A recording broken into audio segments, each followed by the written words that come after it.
निश्चित रूप से अगर मुझे दावेदारी मिलती है तो कहीं ना कहीं गौराबोराम विधानसभा क्षेत्र हो या मिथिला क्षेत्र हो, मैं मिथिला की क्षेत्र के सर्वांगीण विकास के लिए और गौराबोराम जो हमारा विधानसभा है, जो बरसों से, अभी वर्तमान में बात कर लीजिए तो एक बीजेपी विधायिका है आदरणीय स्वर्णा सिंह जी, चुनाव जीतने के बाद आप कहीं भी उसका कोई भी स्टेटमेंट अगर एक भी दिखा दीजिए, चुनाव जीतने के बाद अपने क्षेत्र में आज तक स्टैंड करने के लिए नहीं गया, आखिर क्यों? और भारतीय जनता पार्टी की जो हम गुणगान करते हैं बहुत सारे लोग, अभी केंद्र में 15 साल से विराजमान है भारतीय जनता पार्टी, अभी वर्तमान में बिहार की सत्ता में विराजमान है भारतीय जनता पार्टी। ये कैसी व्यवस्था है? गौराबोराम विधानसभा से हमारे विधायिका है स्वर्णा सिंह जी, अभी तक क्षेत्र में वापस लौट के नहीं आई। निश्चित रूप से अगर मुझे दावेदारी मिलती है तो गौराबोराम विधानसभा की तकदीर और तस्वीर बदलने का काम करेंगी मिथिलावादी पार्टी। चुनाव लड़ने के मूड में आप? बिल्कुल, हमारी पार्टी, मैं नहीं, हमारी पार्टी बिल्कुल चुनाव लड़ेगी। दरभंगा विधानसभा की 10 विधानसभा सीट पे, 10 विधानसभा सीट पे तैयारियां हैं? बिल्कुल बिल्कुल जम के तैयारी। बिल्कुल बिल्कुल। कितने सीटों पे विजय प्राप्त कर सकते हैं? ये तो जनता तय करेगी, हम लोग तो, क्योंकि आप देखते होंगे कि जितना भी बड़े पार्टी है, जैसे आपने बीजेपी का नाम लिया, आरजेडी का नाम लिया, जेडीयू का नाम लिया, इस सबों जो है कि बिहार के तमाम यानी कि 243 सीटों पे अपना दावेदारी ठोक रहे हैं और ये भी कह रहे हैं कि 243 का 243 हमारे झोंगा में जाएंगे। लेकिन आप लोगों ने मिथिला क्षेत्र को ही चुना है। मिथिला में जो भी सीट है, 10 या 15 या 20 जो भी सीट है, इन सभी सीटों में कितने सीट आप विजय प्राप्त कर सकते हैं? क्योंकि आप एक युवा हैं और जगह जगह पे घूमते हैं, जगह जगह पे लोगों के मुद्दा को समझाते हैं, लोगों को समझते हैं, तो इससे क्या उम्मीद जग रही है? संघर्षों के साए में बदलाव की अग्नि जलती है, उस ओर जमाना चलता है जिस ओर जवानी चलती है। तो मेरा उद्देश्य कतई ये नहीं है जो हम चुनाव सिर्फ लड़ने के लिए आए हैं या विजय हासिल करने के लिए आए हैं। हम संघर्ष कर रहे हैं, आज भी संघर्ष कर रहे हैं, 10 साल पहले भी संघर्ष किए थे और आने वाले वर्षों में भी संघर्ष करते रहेंगे। मेरा और आपका सिर्फ मुलाकात चुनाव के दिनों में नहीं होगा। आप जब कभी भी आइएगा, मिथिला क्षेत्र के किसी भी जिले में, किसी भी प्रांत में अगर आइएगा तो मिथिलावादी नौजवान आपको हर तरफ संघर्ष करता मिलेगा। मेरे लिए चुनाव जो है सो जीतने का जरिया नहीं है, लेकिन हाँ, चुनाव तो लड़ना है। अच्छा, एक चीज़ बताइए सर, भ्रष्टाचारी को लेकर आपने लगातार, आपके पार्टी चाहे मिथिलावादी पार्टी का जो भी युवा हो, लगातार आवाज़ उठाते हैं। चाहे किस मिथिला के किसी भी क्षेत्र में जाइए तो जहाँ कहीं भ्रष्टाचार की मुद्दा आता है तो मिथिलावादी पार्टी के हर एक कार्यकर्ता एक्टिव मूड में देखते हैं और उस पर जोरदार तरीका से आवाज़ भी उठाते हैं। लेकिन एक चीज़ आप देखे होंगे, दरभंगा एम्स 2020 के चुनाव से ही उसको जो है कि निर्माण का कार्य जो है कि चल रहा है, राजनीति के उस पर राजनीतिक मुद्दा, राजनीतिकरण हो रहा है। अब 20 के चुनाव में ले लीजिए, उसके बाद 24 के चुनाव में ले लीजिए, उसके बाद शिलान्यास का भी कार्यक्रम हुआ, लेकिन अभी तक उसका जो है शिलान्यास के बाद अभी तक बना नहीं। क्या लग रहा है कब तक ये दरभंगा एम्स बन के तैयार हो जाए? बहुत बड़ा क्वेश्चन और अच्छा क्वेश्चन किया है आप। दरभंगा एम्स जब भी हम लोगों के जहन में आता है तो एक शरीर में खून उबलने का काम हमारा करता है और क्रांति मन में उठ जाती है। आप उस दरभंगा एम्स की बात कर रहे हैं जिस एम्स के लिए हम लोगों ने वर्षों से संघर्ष किया है?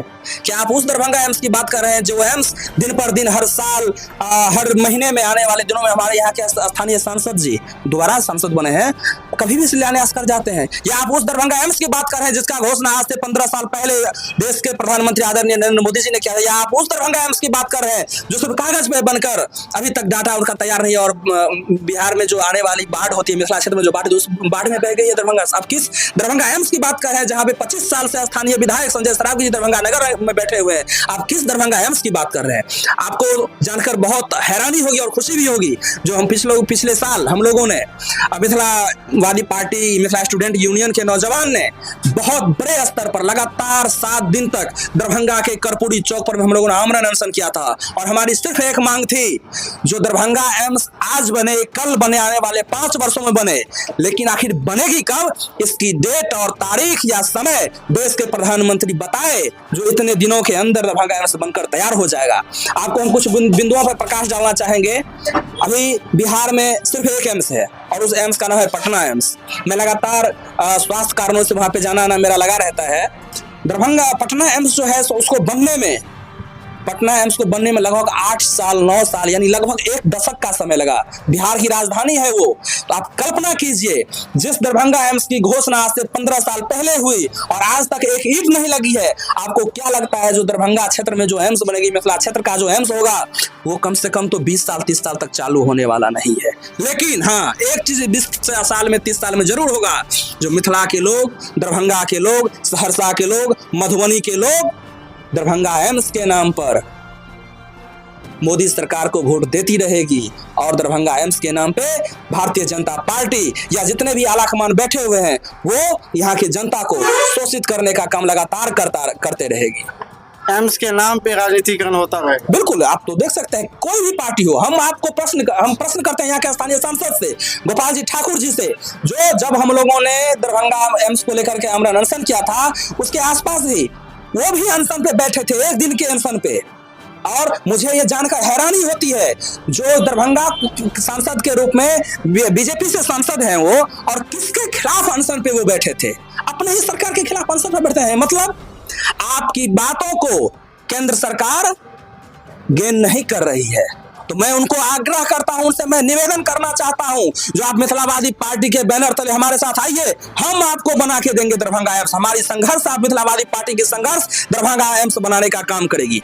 आप पिछले कुछ वर्षों का अगर रिव्यू करेंगे तो आपको पता चलेगा, जो मिथिला स्टूडेंट यूनियन के दो नौजवानों ने, हजारों नौजवानों ने गांव-गांव में जाकर के एक घोषणा किया था और एक मुहिम चलाई थी, घर घर से ईंटा लाएंगे, दरभंगा एम्स बनाएंगे। तमाम देश के बड़े बड़े मीडिया ने उनको कवर किया था, लेकिन मिला क्या?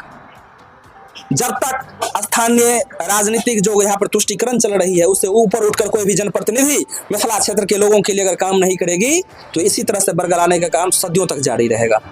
जी, तो हमारे साथ जो है कि मिथिलावादी पार्टी के युवा नेता थे और ये अपने बातों को लगातार जो है रखे हैं और बहुत अच्छे तरीक़ा से रखे हैं, क्योंकि मिथिलावादी पार्टी भी एक बहुत सक्रिय पार्टी है मिथिला क्षेत्र के लिए। आप लोग ये भी देखते होंगे कि मिथिलावादी पार्टी का एक मांग रहा है मिथिला स्टेट का, यानी कि राज्य का, उस पर भी ये लोग जो है कि जोरदार काम किए हैं और वर्षों से जो है कि प्रयास में लगे हुए हैं। और भ्रष्टाचार के खिलाफ देखा जाए तो जगह जगह पे ये लोग जो है कि कैंप करते हैं, जगह जगह पे जाके अनशन पे भी बैठ जाते हैं और जहाँ भी होता है तो जनता के हित में और शोषित लोगों के हित में काम करने का प्रयास करते हैं। और इसको लेकर, इन सभी मुद्दा को लेकर इस बार 2025 में ये लोग रणनीति भी बना रहे हैं कि 25 के चुनाव में मिथिला के जितने भी क्षेत्र, मिथिला क्षेत्र के जितने भी विधानसभा सीट है उन सभी सीटों पे अपने उम्मीदवार को पेश करेंगे और अच्छे से अच्छे सीट जो है कि गेन करेंगे और सभी उम्मीदवार को जिताने का प्रयास करेंगे। धन्यवाद। आप देख रहे हैं BTV बिहार और सुन रहे थे नवीन जी को। अगर चाहते हैं मिथिलावादी पार्टी के बातों को